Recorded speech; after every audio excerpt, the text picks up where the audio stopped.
I'm speechless. What words can I describe a situation like this, no? Na all I can say is magtinabangay ta. We have to first of all unite, makiusa tatanan. Let's let go of any political colors, di ba? Whether you're blue, red, yellow, green. I said that in Cebu this morning when I was there, and Dumaguete yesterday. We have to unite as a people to really help, no, para matabangan nato ato mga kaigsunan na naigo ning Typhoon Odette. First of all, Gov Art, thank you for the warm welcome that you gave today. Vice Gov Lampagos, of course, Jaja, she's like my sister, my younger sister, kay iyang mami pud nako. Mayor Roy G. Sa inyo na tanan, sa mga volunteers na niya karon, thank you so much sa inyong serbisyo sa katawhan. Let's give all yourselves a big round of applause, from the frontliners to the soldiers that are here, to the PNP, the rescue and relief personnel, ato mga national government agencies. Earlier we saw the NHA, the National Housing, the DOE, the DOH, DA, and all other national government agencies, sa aton mga NGCP and local cooperatives na niapod karon. You guys are now the key players in re-energizing a province that went through a very difficult situation. You know, December 16, sa amua mga kaigsunan, ang December 16, we marked that as the day that Sendong arrived in Cagayan de Oro, Bukidnon, and in Iligan City. We lost 1,000 people that day in December 16. So, pag abot sa Odette, and we knew that it was going to hit landfall December 16, evacuate na yun mintanan Cagayan de Oro, kay taga Cagayan de Oro man ko, diya makukupuyo kay nami internet sa mga kabataan. Forced evacuation, we were able to, because of the bangungot sa Sendong, we really were able to prepare in this area. So, thankfully, minimal ang wala may casualty, and thankfully po, puros ulan lang ang naigo dito sa amo sa Northern Mindanao. Of course, it cannot be the same said for Surigao, is also in bad shape. Ang Siargao is also flattened to the ground. Ang ato mga Buseco, Fibeco na electric cooperatives na akaron sa Siargao, Gatabang, trying to put back some normalcy, kay without electricity, there's no water. Same situation in Bohol. The next day, pag matana ko, December 16 to December 17, we were in a panic mode kay wala gyud signal, walay news gikan sa ato mga kaigsunan from Negros. You know, my father is from Negros Occidental, particularly Kabangkalan City. Si tatay nataog yun na sa barangay Talubangi, Kabangkalan, and I'm an adopted son din kay, you know, we used to have a farm in Indabanga. So, panic yun me. And the first news items that were coming out were not good. Kay totally down atong power lines, walay kuryente, walay signal, walay globe, walay smart, nothing. No? I told my staff, we cannot,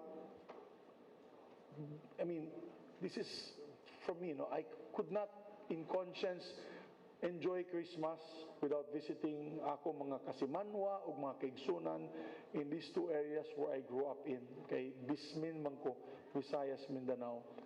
And so that's why I'm here today with no fanfare. If you notice, wala naman ako'y fanfare. I didn't bring any media from Manila.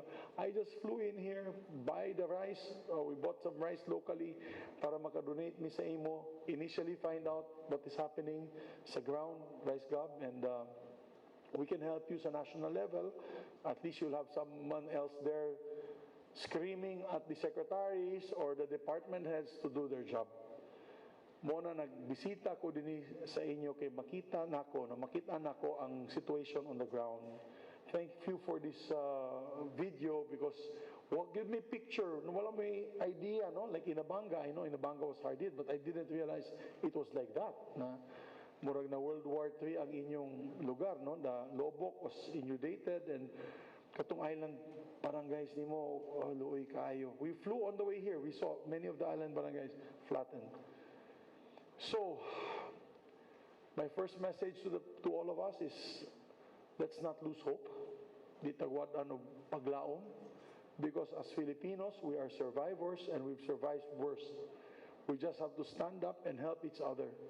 I know in a crisis situation, kay Red Cross man ko, naman din ng Red Cross, I'm vice chair sa Philippine Red Cross. In a crisis situation, it brings out the best and the worst of people. And I heard you in the news. I was watching you last night sa replay ni Karen. I was listening the whole time. And I could see the anger and frustration that you felt. And not only you, bro, kay brother man ako ni si Brother Art. Even in Negros, in Bohol, Leyte, Southern Leyte, in Surigao, and all the areas that were directly hit, in Dinagat po, grabe po ang igo dito kay ground zero gito. So, I'm here to support, I'm here to help, I'm here to listen. I'm not here to hassle any one of you guys. Continue to do your job well. I thank you for your service and how we can assist. Like, for example, ang NGCP, we are working very hard kay problema po ang Negros Oriental side na down posts and down towers. Together with Cebu, there are some down towers. So I'm always in constant communication kay Anthony Almeida, atong presidente. He's very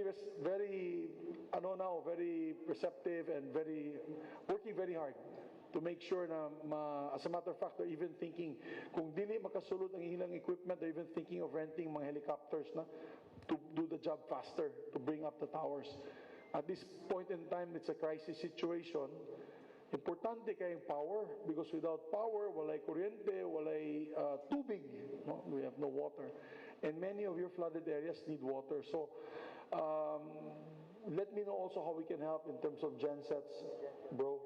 Gensets and water filtration system. I know Red Cross has a few water filtration systems, but I'm not sure kung pre-position na sila din sa ato. But if not, we can send over some, no, from the Red Cross. So, that's my only message. I'm not here. This is not a campaign. I'm here lang to help. And I didn't realize na daghang kay tao sa comms sa inyong command center. Believe ko, this is so far the most complete command center kay gikan magkog sa provincial capital sa Negros Oriental. Saludo ko, no? Saludo ko. This is the most complete command center. And, you know, because your governor, to be honest about it, your governor was a former secretary with a former president that was a very strict president and very by the book, you know, in terms of processes. So, alam ni Gov Art what he's doing. He knows what he's doing. And this is the way to do it. You have to have a command center. You have to give instructions, clear instructions on the ground. And they have to be equally represented in the command center. I'm happy nga that NGCP is here kay dito sa Cebu. Ipadakop ni Gov Gwen ang NGCP kay wala nagtambong sa meeting. Ipadala sa police. She was telling me, ay, suko ko sa ila kahapon kay wala silang tambong sa akong important meeting. Ipadakop na ako sa provincial guard o police. So I'm glad that they're here and they're working it out. And of course, to all the other agencies, sa NHA, we have a housing assistance fund, but it's not enough. As you can see, what is 15,000 to rebuild their homes, or 30,000 for totally damaged? My commitment is when next week is January naman, so hopefully the President will sign the budget in December 27. We're all invited sa Palace for the signing. Hopefully by the first week of January, they can release my AIX. I will give you additional AIX, DSWD support for the province. So that's forthcoming. And I want to commit to you in front of all the people here watching, your major infrastructure projects for the next year's budget, I will also help. Sa inyong mga gymnasiums and all sa mga local infrastructure na naigo. Of course, ang DPWH naman sila there for the national highways, but for all the local infrastructures, especially sa island municipalities and barangays, kay ilang mga covered court, gamiton man na nila as evacuation centers and many uses ng multi-purpose buildings. So I'll help you there, Gov Art. I'll help you there. And also, I plan to file a supplemental budget for 2022 for the Typhoon Odette calamity victims. So magpadugang additional supplemental budget, we're looking at between 10 to 15 billion to augment all the the other agencies, the funds of other agencies, para matagaan dugang funding ang NHA so that they can give additional assistance for housing and repair, and sa DSWD para madugangan po imong social services funds. And that's what we're planning to do. So it will compromise all the areas hit by Typhoon Odette, and particularly Bohol, Negros, Surigao Norte, Agusan del Norte, Leyte, Southern Leyte, and all the areas directly hit.